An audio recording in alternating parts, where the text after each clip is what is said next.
برکات کے حصول کے لیے اور رحمات پانے کے لیے طویل مسافتیں طے کر کے حرمین طیبین حاضر ہوتے ہیں، اور ہر ایک شخص کے بس میں یہ نہیں کہ وہ دیار نور پہ یوں حاضر ہو۔ ماہ صیام خود آ کر کے بندوں کو نوازتا ہے۔ کعبۃ اللہ کی مثال کنویں کی ہے کہ پیاسے کو چل کے جانا پڑتا ہے۔ ماہ صیام رمضان المبارک کی مثال بادل کی ہے جو خود آ کے برستا ہے، غرباء کو، مساکین کو، امراء کو، سب کو برابر فیض دیتا ہے۔ اس کی برکتیں ہر سال ہم سمیٹتے ہیں، من میں کتنی روشنیاں اور کتنے اجالے اگاتا ہے۔ آج پھر یہ مہینہ ہمیں زندگی میں نصیب ہوا، اور ہم اپنے آپ کو اور زیادہ خوش بخت سمجھتے ہیں کہ عمومی طور پہ اس ماہ انور کی صبحیں جو کہ اپنے دامن میں بہت سارا نور رکھتی ہیں، بہت ساروں کی سو کے نیند میں گزر جاتی ہیں، لیکن ہم کتنے خوش نصیب ہیں کہ ان لمحوں میں دین سیکھنے کے لیے مختلف جگہوں سے چل کر کے جمع ہوتے ہیں، اور جذبوں کا ایک جہاں آباد ہوتا ہے۔ ابھی میں یہاں حال میں داخل ہوا تو جس طرح کشاں کشاں لوگ کھچے چلے آ رہے تھے، بچے بھی تھے، بوڑھے بھی تھے، تو دل کی اتھاہ گہرائیوں سے دعا نکلی کہ مالک ان کو ایک ایک قدم پہ خیر دینا، اور یہ خالی کبھی نہ لوٹیں، ان کے واپس گھروں میں پہنچنے سے قبل اس اجتماع کی برکتیں ان کے گھروں تک پہنچا دینا۔ اور مجھے امید ہے کہ یہاں آنے والا کوئی شخص محروم نہیں رکھا جائے گا۔ ماہ صیام کی پہلی صبح ہے، اور ہم دین سمجھنے کے شوق میں چل کر کے سفر کاٹ کر کے یہاں پہنچے۔ ظاہر ہے رات دیر سے سوئے، صبح جلدی اٹھے، اور سحری بھرپور کرنے کے بعد نیند کا غلبہ بھی ہوتا ہے، لیکن قربانی دے کے آپ کا یہ پہنچنا سعادت مندی ہے، اور یہ رائے گاہ نہیں جائے گا۔ فہم دین کو سمجھنے کی ایک کوشش ہے۔ دین کیا ہے؟ بعض لوگوں نے نماز، روزہ، حج اور زکوٰۃ کو ہی دین سمجھ لیا ہے۔ یہ دین کا ایک حصہ ہے، لیکن دین مختلف چیزوں کے مجموعے کا نام ہے۔ اعتقادات، عبادات، معاملات اور اخلاقیات۔ اعتقادات، ہمارے عقیدے کیا ہونے چاہیے، نظریات کیا ہونے چاہیے۔ اللہ تعالیٰ جل شانہ کے بارے میں وہ واجب الوجود ہے، واحد ہے، احد ہے، صمد ہے، بے نیاز ہے۔ پوری کائنات کو اسی نے تخلیق کیا ہے، وہ تخلیق ہونے سے پاک ہے، کسی کا باپ نہیں، کسی کا بیٹا نہیں، اس کو کسی کی ضرورت اور حاجت نہیں، پوری کائنات اسی کی محتاج ہے۔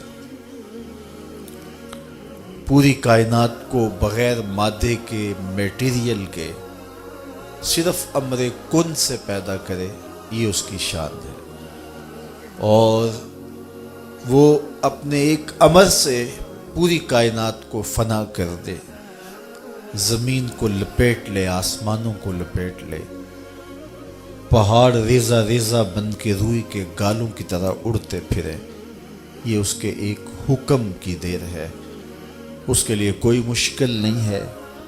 مختلف مخلوقات اس نے پیدا کی ہیں، انسانی ہدایت کے لیے اس نے نبیوں کا سلسلہ جاری کیا، اور مختلف قوموں کی طرف مختلف نبی جلوہ فراز ہوئے جو ہدایت کا سندیسہ لے کر صداقت کا پرچم تھامے ہوئے دنیا پہ جلوہ فراز ہوئے، لیکن ان سارے نبیوں کے امام اور مقتدا آمنہ کے لال تھے۔ حضور خاتم النبیین ہیں، آخری نبی ہیں۔ حضور کے بعد کسی ذلی، بروزی اور کسی تشریعی اور غیر تشریعی نبی کی ضرورت باقی نہیں ہے۔ جو یہ دعویٰ کرے گا وہ دجال ہوگا، جھوٹا ہوگا، اور کوئی امکان حضور کے بعد نبوت کا باقی نہیں رہا۔ اللہ نے اپنے محبوب کو بہت ساری شانوں سے نوازا، مختلف انبیاء پر کتابیں اور صحیفے نازل کیے، 4 کتابیں اور 100 صحیفے نازل ہوئے جو مختلف انبیاء پر نازل ہوئے۔ قرآن کے علاوہ جتنی بھی کتابیں اور صحیفے ہیں ان میں تحریف راہ پا چکی ہے۔ ہمارا عقیدہ یہ ہے کہ وہ کتابیں سچ کے ساتھ اللہ نے نازل کی، قوموں نے ان کے اندر قط و برید کی، اپنی مرضی سے کچھ شامل کر لیا، کچھ کاٹ دیا۔ تو ہم کہتے ہیں مالک جو تو نے نازل کیا تھا وہ سچ تھا، اب جو قوموں نے شامل کیا ہے ہم اس کا انکار کرتے ہیں۔ لہٰذا ہمیں پتہ نہیں ہے کہ کون سی چیز نکالی گئی، کون سی چیز شامل کی گئی، سوائے چند مخصوص چیزوں کے جو کہ مختلف ذرائع سے ہمیں معلوم ہوئی کہ یہ انہوں نے کاٹ دی اور یہ چیز انہوں نے شامل کی۔ قرآن مجید وہ واحد کتاب ہے جس میں کوئی تغیر اور کوئی تبدل ممکن نہیں ہے، اور یہ میرے اور آپ کے آقا و مولا حضور کے سینہ اطہر میں نازل ہوئی، اور اس کتاب کی حفاظت اللہ نے اپنے ذمہ کرم پہ لی۔ اس کا ظاہری انتظام حفاظت کا یوں ہوا کہ اس کو یاد کرنا آسان کر دیا گیا۔ باقی کتابوں کے حافظ نہیں ہوتے تھے، یہاں آج کل تو منظر دیکھنے کو ملتا ہے، ہر مسجد سے قرآن پڑھنے کی صدائیں آ رہی ہیں۔ یہ اس کتاب کا معجزہ ہے اور یہ سینوں میں محفوظ ہے، اس کے احکام اٹل ہیں، اس کی ہر بات سچی ہے۔ یہ وہ کتاب ہے جس کو کھولتے ہی ملے گا ذالک الکتاب لا ریب فیہ۔ دنیا کے بڑے سے بڑے مصنف نے بھی کچھ لکھا ہو تو وہ آخر میں لکھتا ہے یا ابتدا میں کہ کوئی ایسا سکم پائیں تو مجھے بتائیں تاکہ اگلے ایڈیشن میں اس کی اصلاح کر دی جائے، لیکن یہ کتاب کھولتے ہی ملے گا اس میں کوئی سکم ہے ہی نہیں۔ اور یہ صرف کتاب اللہ قرآن مجید کا دعویٰ ہے، باقی دنیا کے بڑے بڑے مصنفین یہ دعویٰ نہیں کر سکتے۔ امام شافعی علیہ رحمہ نے ایک جز لکھا اور اپنے شاگرد کو کہا کہ اس کو میرے سامنے پڑھو، ہو سکتا ہے کوئی غلطی رہ گئی ہو تو میں اس سے آگاہ ہو جاؤں اور تصحیح ہو جائے۔ تو اس نے آپ کے سامنے اس کتاب کو پڑھا تو آپ کچھ غلطیوں پر متنبہ ہوئے اور اصلاح فرمائی۔ کہا پھر دوبارہ پڑھو، پھر دوبارہ پڑھا گیا تو پھر نئی غلطیوں پر متنبہ ہوئے اور اصلاح کی۔ پھر کہا پڑھو، تیسری مرتبہ پڑھا تو پھر سوچا کہ یہاں یہ لفظ ہوتا تو زیادہ بہتر تھا، اسے کاٹ کے اسے لگاؤ، یہاں یہ رکھو۔ اس طرح وہ کتاب امام شافعی علیہ رحمہ کے سامنے 70 مرتبہ پڑھی گئی، اور ہر بار کسی نئی غلطی سے متنبہ ہوتے۔ پھر آپ نے پڑھنے والے کو کہا دا ہو، اسے چھوڑ دے، شافعی کی کتاب یہ حق نہیں رکھتی کہ اس میں کوئی غلطی نہ ہو، یہ حق صرف اللہ کی کتاب قرآن کو حاصل ہے۔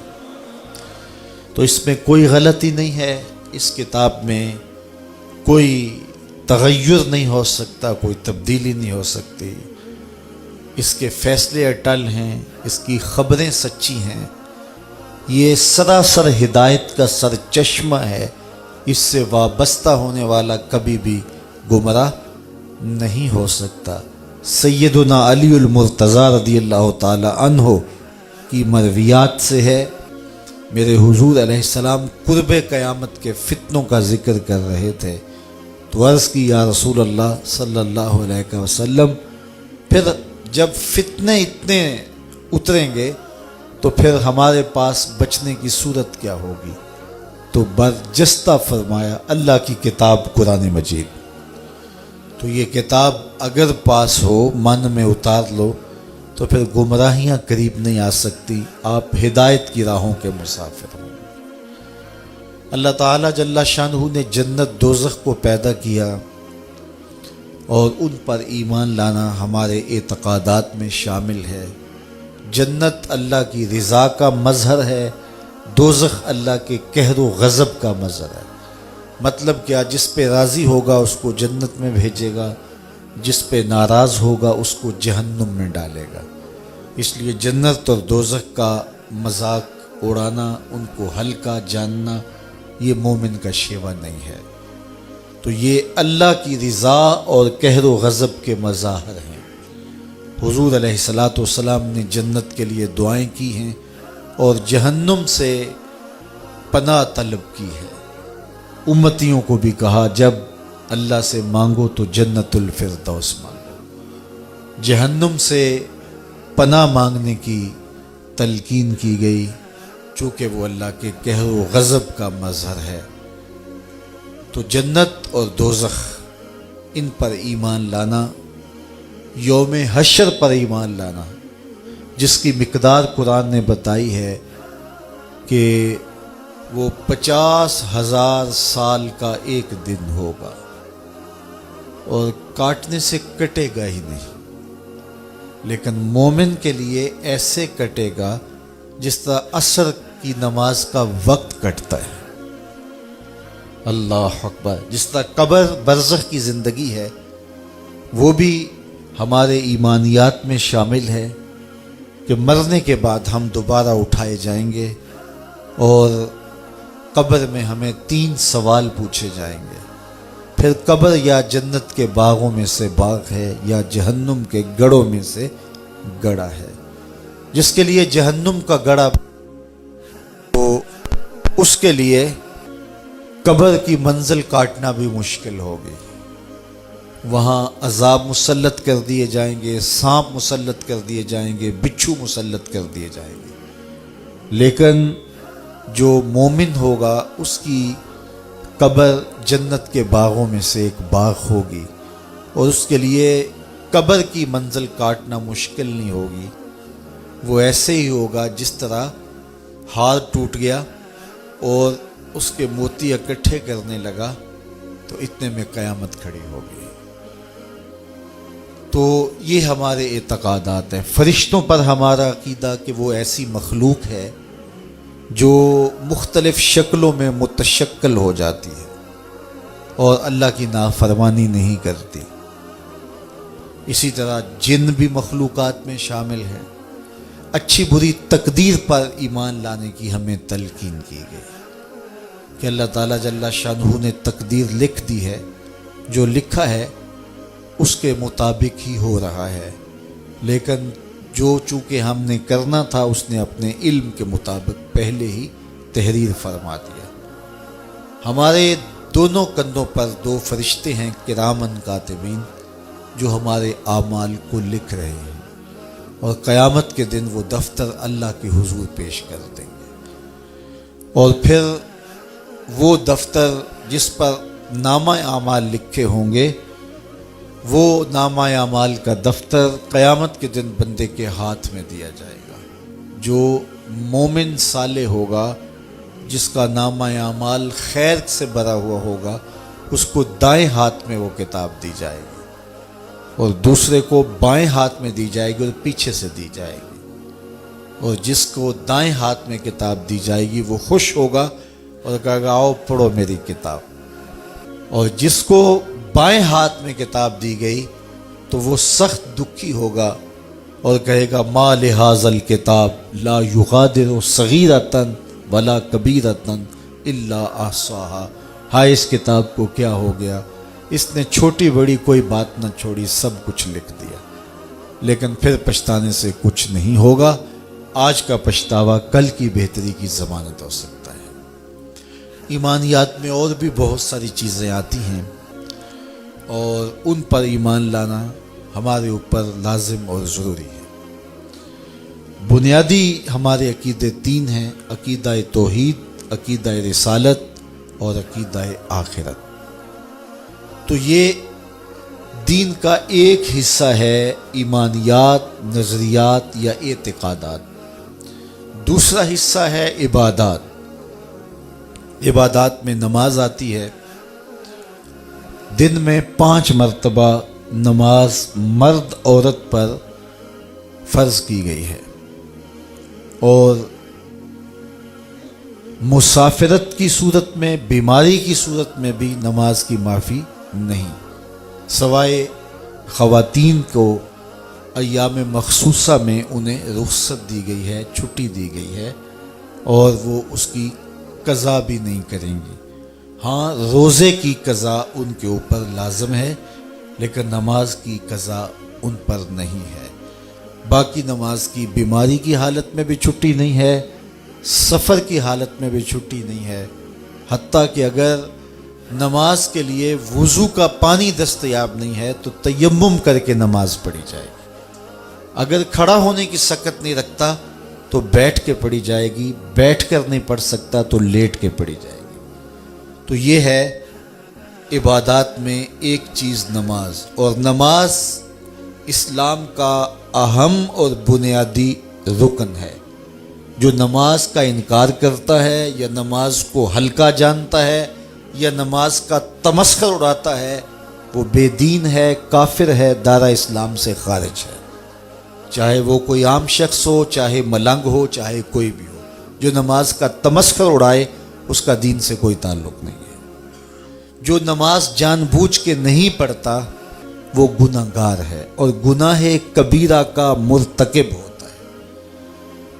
بعض ائمہ نے کہا کہ اسے قتل کیا جائے گا، بعض نے کہا کہ اس کو قید میں ڈال دیا جائے گا۔ یہ امام اعظم امام ابو حنیفہ علیہ رحمہ کا موقف ہے کہ بے نمازی کو حاکم وقت قید میں ڈال دے گا یہاں تک کہ وہ توبہ کرے، اگر توبہ کرے گا تو اسے چھوڑ دیا جائے گا۔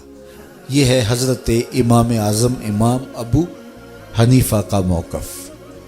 تو نماز اس قدر اہم عبادت ہے کہ اس کے ترک کرنے پر سخت وعید آئی ہے، اور قیامت کے دن بندے سے سب سے پہلا جو سوال کیا جائے گا وہ نماز کا ہی سوال ہوگا۔ تو جس نے یہ سوال اس کا اچھا جواب دے دیا وہ کامیاب اور بامراد ہوا، اور جو اس کا جواب ہی نہ دے سکا وہ خاسر و نامراد لوٹے۔ دوسری چیز زکوٰۃ ہے۔ زکوٰۃ بھی اہم رکن ہے، اور اس کا انکار کرنا بھی کفر ہے۔ اگر کوئی زکوٰۃ نہیں دیتا تو سخت گناہ گار ہے، گناہ کبیرہ کا مرتکب ہے۔ حاکم وقت کو یہ اختیار ہے کہ ان سے جبراً زکوٰۃ وصول کر لے۔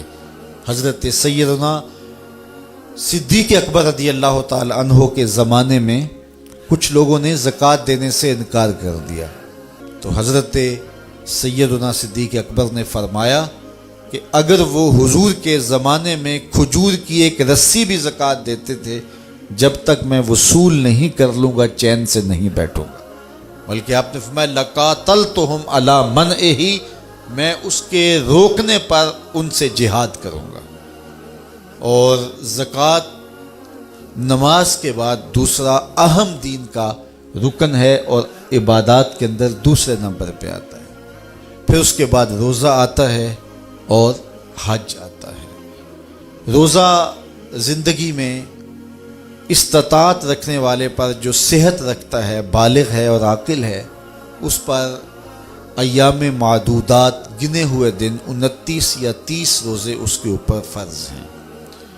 اور اگر وہ بیمار ہے تو بیماری کی 2 صورتیں ہیں: مستقل بیمار ہے، ٹھیک ہونے کا امکان ہی نہیں ہے، بیماری ایسی ہے، تو وہ روزے کا فدیہ دے گا، اور فدیہ وہی ہے جو صدقہ فطر ہے، تو روزے کا وہ فدیہ دے گا۔ اور اگر بیماری ایسی ہے کہ عارضی ہے ٹھیک ہو جائے گی تو پھر صدقہ فطر نہیں ہے، وہ روزوں کی قضا کرے گا۔ تو روزے اگر کسی نے ترک کر دیے ماہ رمضان میں، بعد میں ساری زندگی بھی قضا کرے تو اس کا بدل نہیں ہو سکتے، اس لیے روزے ترک نہیں کرنے چاہیے۔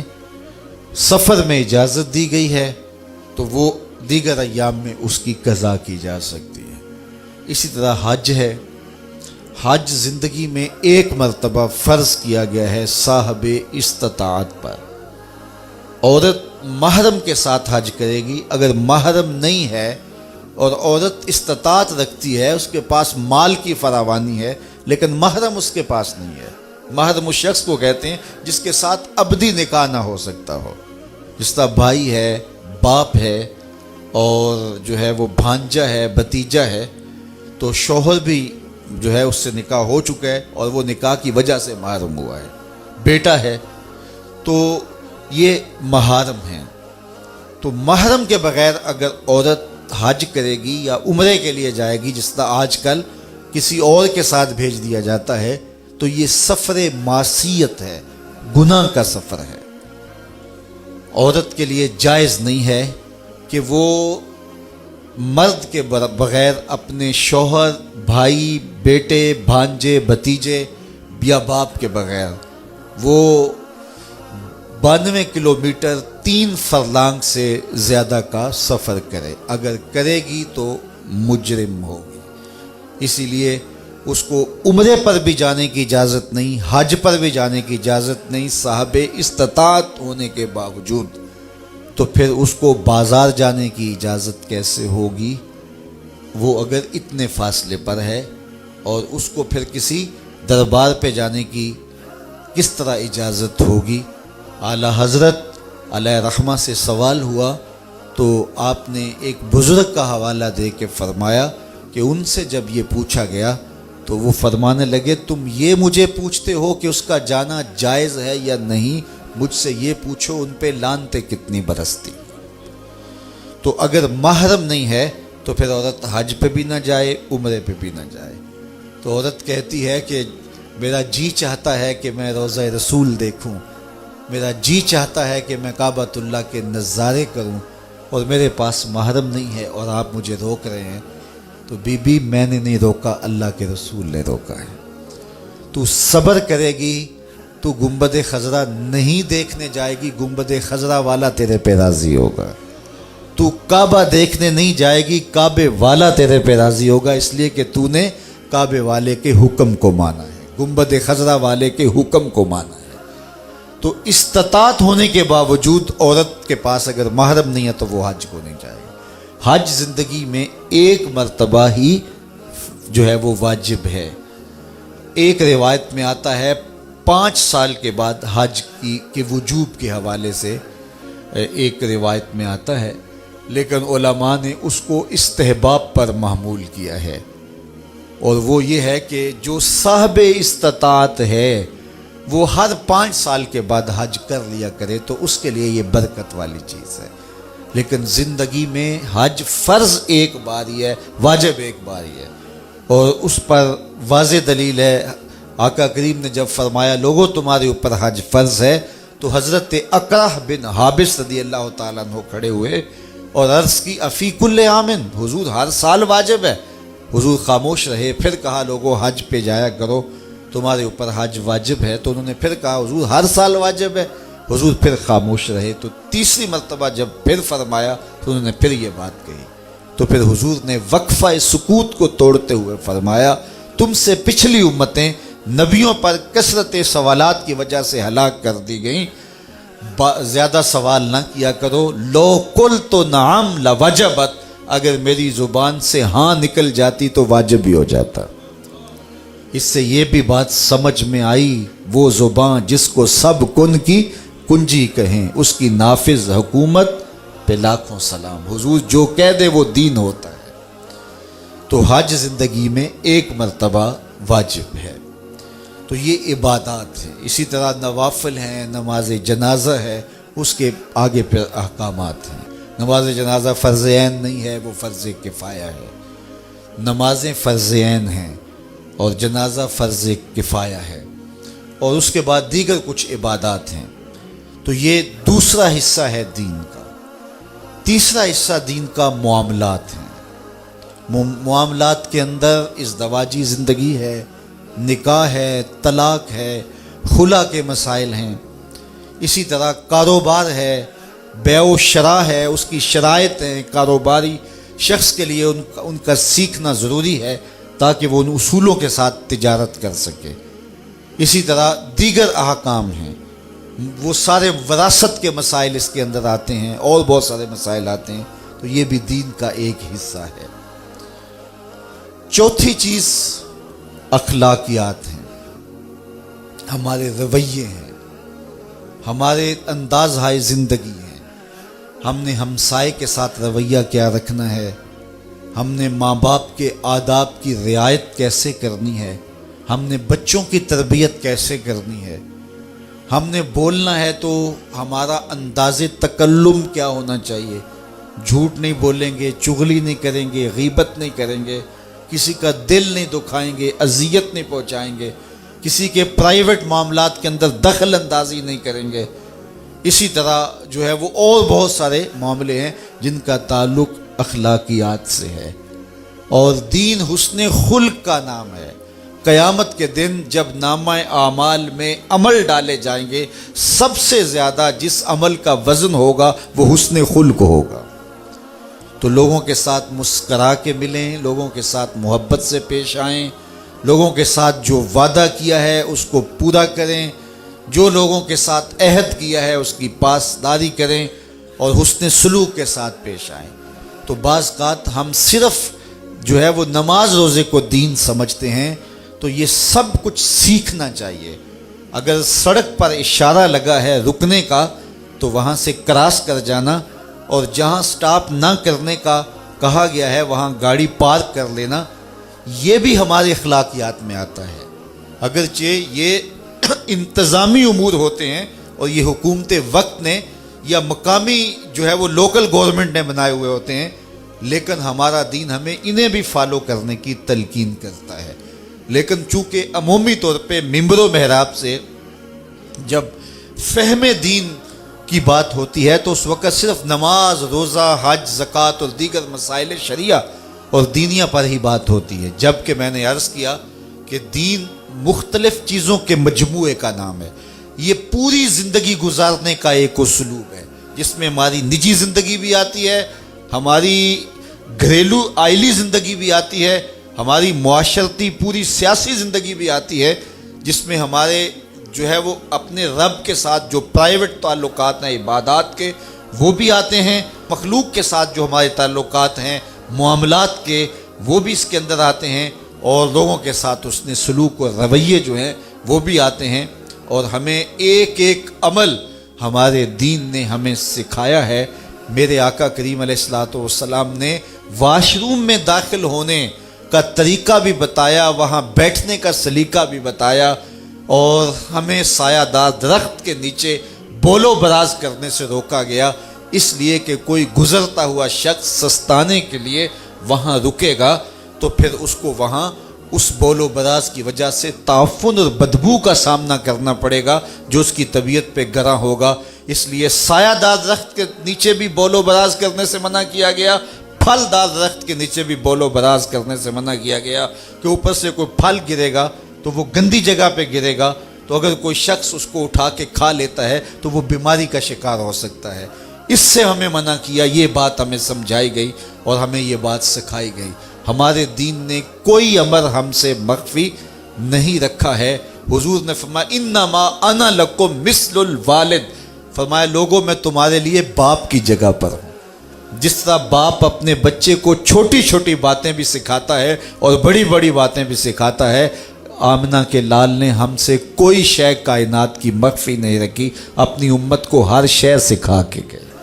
بیٹھنے اٹھنے کا سلیقہ بتایا، سونے جاگنے کا سلیقہ بتایا، کھانے پینے کا سلیقہ بتایا، پانی پینے کا طریقہ بتایا، اور اس کی مقدار کیا کچھ حضور نے ہم سے جو ہے وہ شیئر نہیں کیا، کیا کچھ حضور نے ہمیں بتایا نہیں۔ اس لیے دین جو ہے وہ صرف چند عبادات کا نام نہیں ہے، دین معاملات، اخلاقیات اور جو ہے وہ دین اعتقادات اور عبادات، ان چاروں چیزوں کے مجموعے کا نام ہے۔ اس لیے ہمیں ساری چیزوں کو سمجھنا چاہیے اور ان چیزوں پر عمل کرنا چاہیے، اور زندگی کے ایک ایک گوشے کے اندر ہمیں پوری رہنمائی دی گئی ہے۔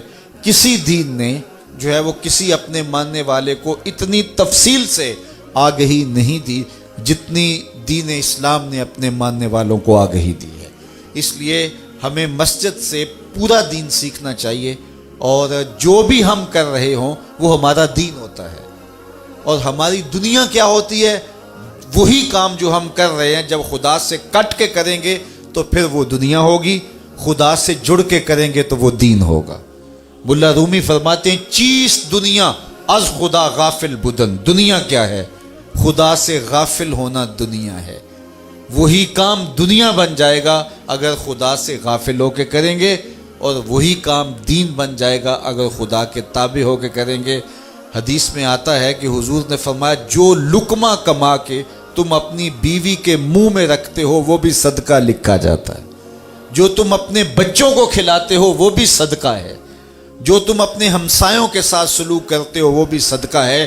حتیٰ کہ مرد جب اپنی بیوی کے ساتھ تنہائی میں بیٹھتا ہے اور اس سے خوش گپیوں میں مصروف ہوتا ہے، اللہ کے محبوب فرماتے ہیں اس پر بھی اس کو اجر دیا جاتا ہے۔ تو مومن کی تو پھر پوری زندگی دین ہی دین ہے، اور یہ نفع ہی نفع ہے۔ اس لیے ہمیں اپنی خواہشات کو ترک کر کے اللہ رسول کے سپرد اپنے آپ کو کرنا ہوگا۔ تو جب اللہ رسول کے ہم سپرد کر دیں گے تو ہماری خواہشات کا وہ خود لحاظ رکھتے ہیں۔ خوشی کا موقع ہے تو ہمیں ضابطے دیے گئے۔ دیکھیے ایک سادی میں مثال دیتا ہوں کہ یہاں مہمان آ گئے یا آپ کو کوئی چیز دینی ہے تو میں آپ کو ایک ایک کر کے جو ہے وہ بانٹوں گا، تقسیم کروں گا، آپ کے آگے رکھوں گا۔ لیکن شادی آئی تو اب کہا خرما تقسیم کرو، یعنی وہ چوہارے بانٹنے ہیں، تو اس کو کہا بانٹنے نہیں ہیں۔ کیوں؟ اس لیے کہ موقع شادی کا ہے، احکام بھی اس کے مطابق ہوں گے۔ اب اس کو بانٹنا نہیں ہے، اس کو لٹانا ہے، یعنی اس کو پھینکیں گے۔ جب پھینکیں گے تو لوگ چھینا جھپٹی کر کے ایک دوسرے سے لیں گے، ماحول میں شگفتگی پیدا ہوگی۔ آمنہ کے لال جانتے ہیں خوشی کے موقع ہیں، ان کے جو ہیں وہ مسائل بھی خوشی کے مطابق ہی مرتب ہونے چاہیے۔ تو غم کا موقع ہے تو اس کے مطابق مسائل ہیں، خوشی کا موقع ہے تو اس کے مطابق مسائل ہیں۔ اس لیے ہمیں اپنی پوری زندگی جب دین کے سپرد کر دیں گے، دین بعض لوگوں نے سمجھا ہے کہ دین تسبیح پکڑ کے بس اللہ اللہ کرنے کا نام ہے، باقی معاملات زندگی یہ تو ہمارا مسئلہ ہے۔ یہ ہمارا مسئلہ نہیں، یہ سارا ہی دین کا مسئلہ ہے۔ دین ہمیں خوشیاں بھی دیتا ہے، غموں کو پاٹنے کا سلیقہ بھی دیتا ہے، دکھ آ جائیں تو کیسے گزرنا ہے، خوشی کو کیسے منانا ہے، اولاد کی تربیت کیسے کرنی ہے، خلوت میں اپنی زوجہ کے ساتھ کیسے بیٹھ کر کے گفتگو کا انداز اختیار کرنا ہے، یہ سب کچھ ہمارے آقا و مولا نے ہمیں بتایا ہے۔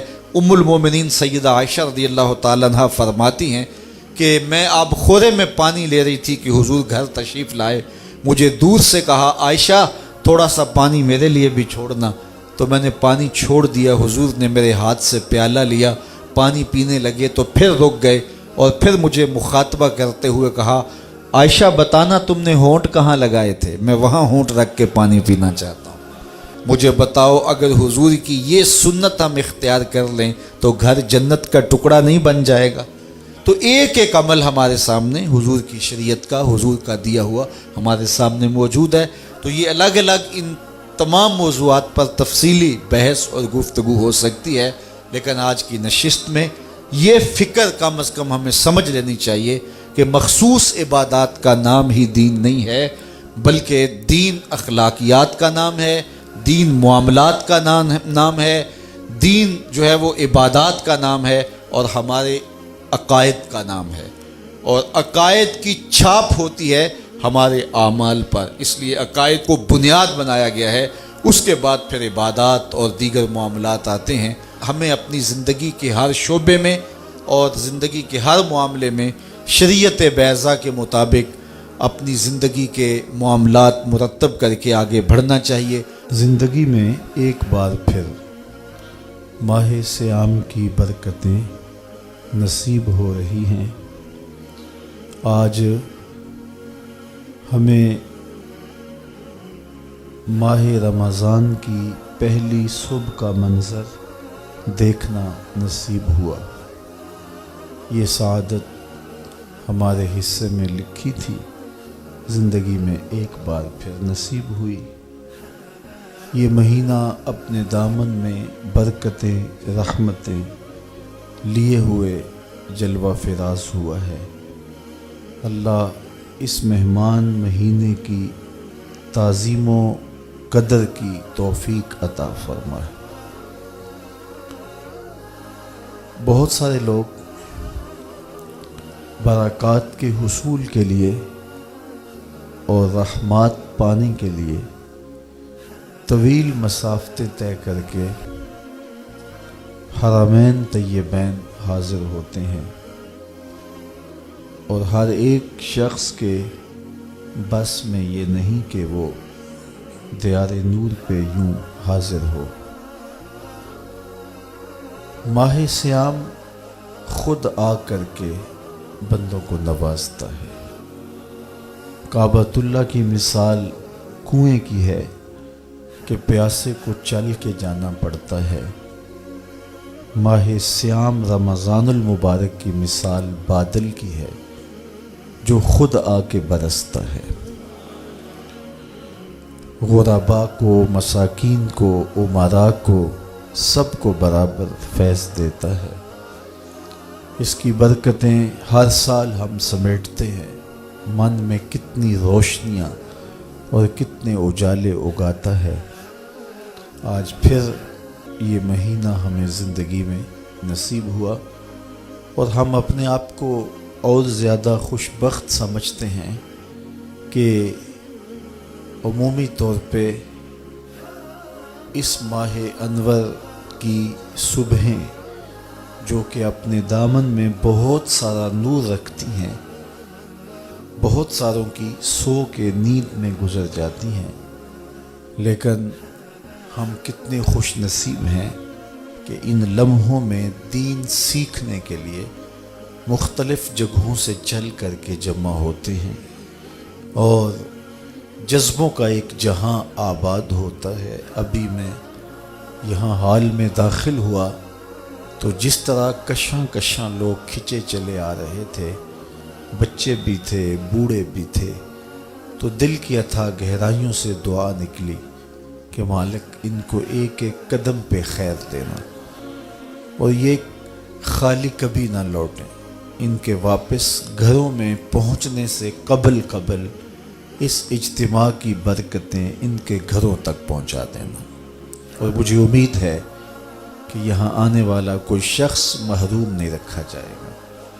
ماہ صیام کی پہلی صبح ہے، اور ہم دین سمجھنے کے شوق میں چل کر کے سفر کاٹ کر کے یہاں پہنچے۔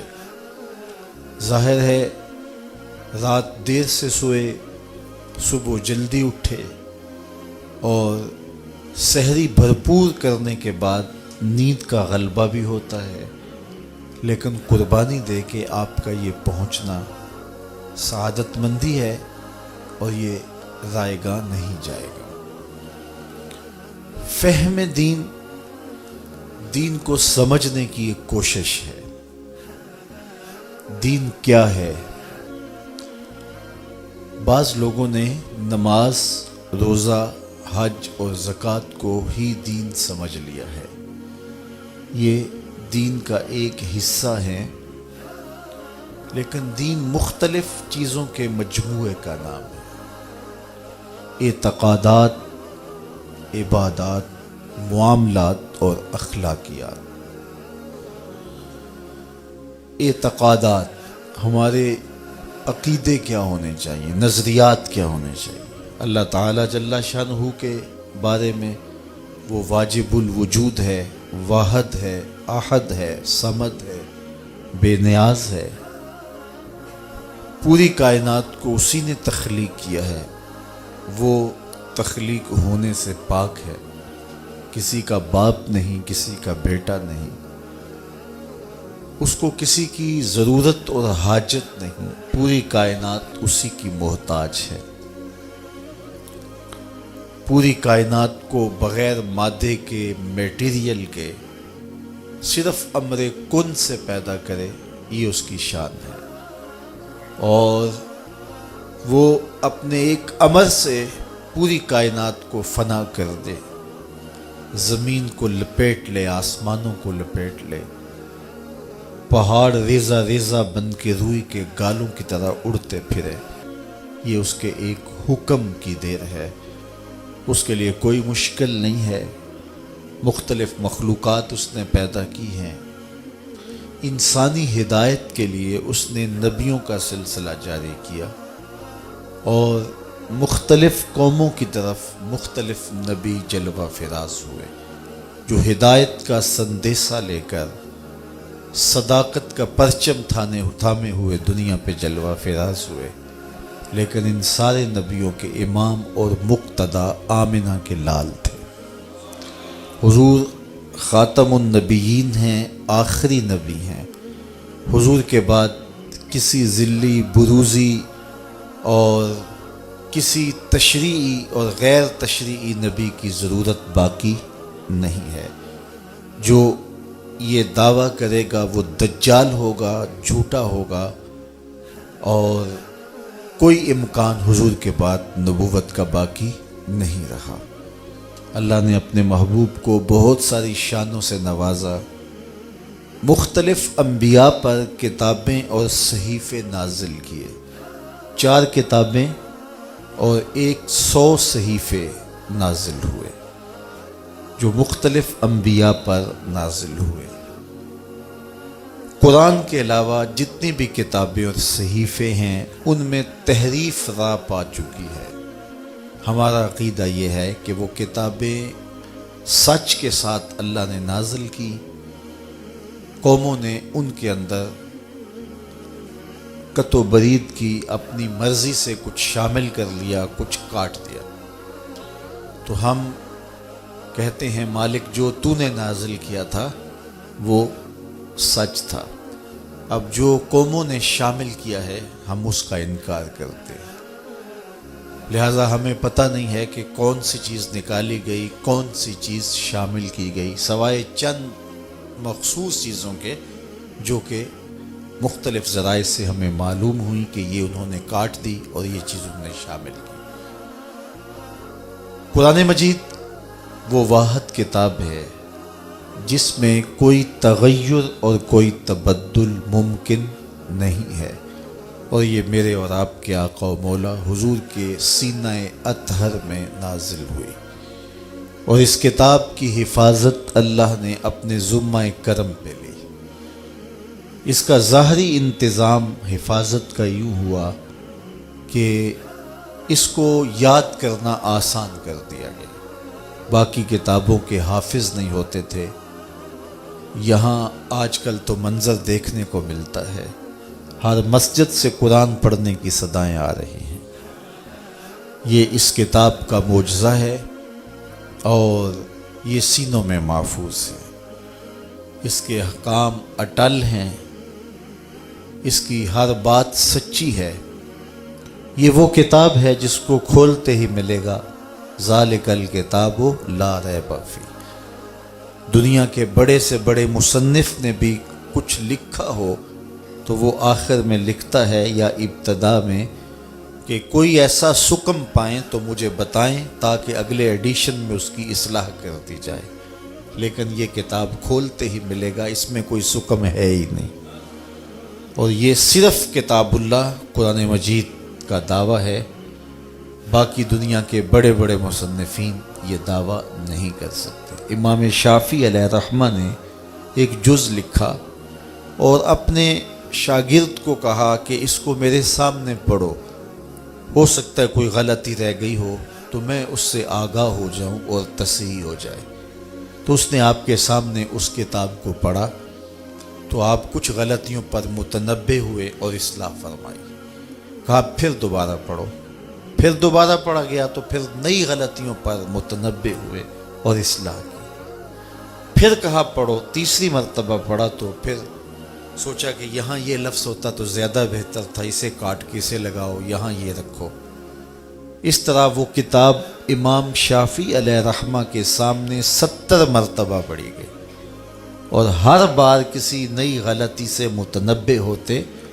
پھر آپ نے پڑھنے والے کو کہا دا ہو، اسے چھوڑ دے، شافعی کی کتاب یہ حق نہیں رکھتی کہ اس میں کوئی غلطی نہ ہو، یہ حق صرف اللہ کی کتاب قرآن کو حاصل ہے، تو اس میں کوئی غلطی نہیں ہے، اس کتاب میں کوئی تغیر نہیں ہو سکتا، کوئی تبدیلی نہیں ہو سکتی، اس کے فیصلے اٹل ہیں، اس کی خبریں سچی ہیں، یہ سراسر ہدایت کا سرچشمہ ہے، اس سے وابستہ ہونے والا کبھی بھی گمراہ نہیں ہو سکتا۔ سیدنا علی المرتضیٰ رضی اللہ تعالی عنہ کی مرویات سے ہے، میرے حضور علیہ السلام قرب قیامت کے فتنوں کا ذکر کر رہے تھے، تو عرض کی یا رسول اللہ صلی اللہ علیہ وسلم، پھر جب فتنے اتنے اتریں گے تو پھر ہمارے پاس بچنے کی صورت کیا ہوگی؟ تو برجستہ فرمایا اللہ کی کتاب قرآن مجید، تو یہ کتاب اگر پاس ہو، من میں اتار لو، تو پھر گمراہیاں قریب نہیں آ سکتی، آپ ہدایت کی راہوں کے مسافر ہوں۔ اللہ تعالیٰ جل شانہ نے جنت دوزخ کو پیدا کیا، اور ان پر ایمان لانا ہمارے اعتقادات میں شامل ہے۔ جنت اللہ کی رضا کا مظہر ہے، دوزخ اللہ کے قہر و غضب کا مظہر ہے۔ مطلب کیا؟ جس پہ راضی ہوگا اس کو جنت میں بھیجے گا، جس پہ ناراض ہوگا اس کو جہنم میں ڈالے گا۔ اس لیے جنت اور دوزخ کا مذاق اڑانا، ان کو ہلکا جاننا، یہ مومن کا شیوا نہیں ہے۔ تو یہ اللہ کی رضا اور قہر و غضب کے مظاہر ہیں۔ حضور علیہ الصلاۃ والسلام نے جنت کے لیے دعائیں کی ہیں اور جہنم سے پناہ طلب کی ہے۔ امتیوں کو بھی کہا جب اللہ سے مانگو تو جنت الفردوس مانگو۔ جہنم سے پناہ مانگنے کی تلقین کی گئی، چونکہ وہ اللہ کے قہر و غضب کا مظہر ہے۔ تو جنت اور دوزخ، ان پر ایمان لانا، یوم حشر پر ایمان لانا، جس کی مقدار قرآن نے بتائی ہے کہ وہ 50,000 سال کا ایک دن ہوگا، اور کاٹنے سے کٹے گا ہی نہیں، لیکن مومن کے لیے ایسے کٹے گا جس طرح عصر کی نماز کا وقت کٹتا ہے۔ اللہ اکبر! جس طرح قبر برزخ کی زندگی ہے، وہ بھی ہمارے ایمانیات میں شامل ہے کہ مرنے کے بعد ہم دوبارہ اٹھائے جائیں گے، اور قبر میں ہمیں 3 سوال پوچھے جائیں گے۔ پھر قبر یا جنت کے باغوں میں سے باغ ہے یا جہنم کے گڑھوں میں سے گڑھا ہے۔ جس کے لیے جہنم کا گڑھا، تو اس کے لیے قبر کی منزل کاٹنا بھی مشکل ہوگی۔ وہاں عذاب مسلط کر دیے جائیں گے، سانپ مسلط کر دیے جائیں گے، بچھو مسلط کر دیے جائیں گے، لیکن جو مومن ہوگا اس کی قبر جنت کے باغوں میں سے ایک باغ ہوگی، اور اس کے لیے قبر کی منزل کاٹنا مشکل نہیں ہوگی۔ وہ ایسے ہی ہوگا جس طرح ہار ٹوٹ گیا اور اس کے موتی اکٹھے کرنے لگا تو اتنے میں قیامت کھڑی ہو گئی۔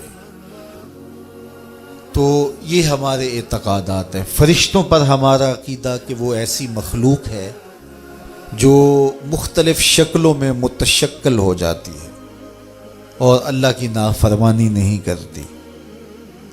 اسی طرح جن بھی مخلوقات میں شامل ہے۔ اچھی بری تقدیر پر ایمان لانے کی ہمیں تلقین کی گئی کہ اللہ تعالیٰ جل شانہ نے تقدیر لکھ دی ہے، جو لکھا ہے اس کے مطابق ہی ہو رہا ہے، لیکن جو چونکہ ہم نے کرنا تھا اس نے اپنے علم کے مطابق پہلے ہی تحریر فرما دیا۔ ہمارے دونوں کندھوں پر 2 فرشتے ہیں کرامن کاتبین، جو ہمارے اعمال کو لکھ رہے ہیں۔ اور قیامت کے دن وہ دفتر اللہ کے حضور پیش کر دیں گے، اور پھر وہ دفتر جس پر نامہ اعمال لکھے ہوں گے، وہ نامہ اعمال کا دفتر قیامت کے دن بندے کے ہاتھ میں دیا جائے گا۔ جو مومن صالح ہوگا، جس کا نامہ اعمال خیر سے بھرا ہوا ہوگا، اس کو دائیں ہاتھ میں وہ کتاب دی جائے گی، اور دوسرے کو بائیں ہاتھ میں دی جائے گی اور پیچھے سے دی جائے گی۔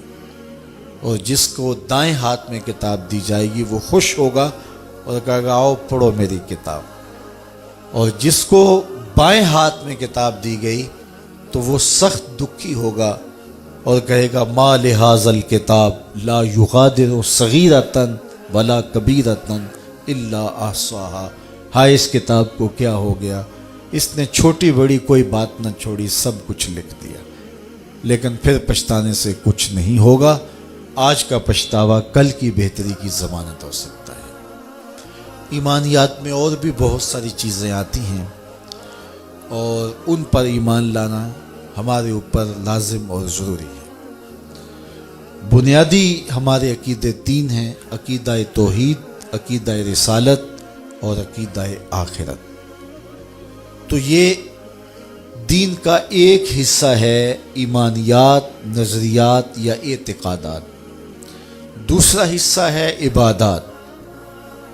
عبادات میں نماز آتی ہے۔ دن میں 5 مرتبہ نماز مرد عورت پر فرض کی گئی ہے، اور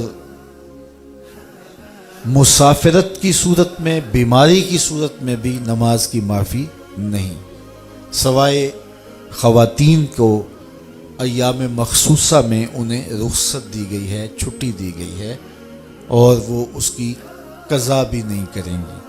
ہاں، روزے کی قضا ان کے اوپر لازم ہے، لیکن نماز کی قضا ان پر نہیں ہے۔ باقی نماز کی بیماری کی حالت میں بھی چھٹی نہیں ہے، سفر کی حالت میں بھی چھٹی نہیں ہے، حتیٰ کہ اگر نماز کے لیے وضو کا پانی دستیاب نہیں ہے تو تیمم کر کے نماز پڑھی جائے گی۔ اگر کھڑا ہونے کی سکت نہیں رکھتا تو بیٹھ کے پڑھی جائے گی، بیٹھ کر نہیں پڑھ سکتا تو لیٹ کے پڑھی جائے گی۔ تو یہ ہے عبادات میں ایک چیز نماز، اور نماز اسلام کا اہم اور بنیادی رکن ہے۔ جو نماز کا انکار کرتا ہے یا نماز کو ہلکا جانتا ہے یا نماز کا تمسخر اڑاتا ہے، وہ بے دین ہے، کافر ہے، دائرہ اسلام سے خارج ہے۔ چاہے وہ کوئی عام شخص ہو، چاہے ملنگ ہو، چاہے کوئی بھی ہو، جو نماز کا تمسخر اڑائے اس کا دین سے کوئی تعلق نہیں ہے۔ جو نماز جان بوجھ کے نہیں پڑھتا وہ گناہ گار ہے، اور گناہ کبیرہ کا مرتکب ہوتا ہے۔ بعض ائمہ نے کہا کہ اسے قتل کیا جائے گا، بعض نے کہا کہ اس کو قید میں ڈال دیا جائے گا۔ یہ امام اعظم امام ابو حنیفہ علیہ رحمہ کا موقف ہے کہ بے نمازی کو حاکم وقت قید میں ڈال دے گا یہاں تک کہ وہ توبہ کرے، اگر توبہ کرے گا تو اسے چھوڑ دیا جائے گا۔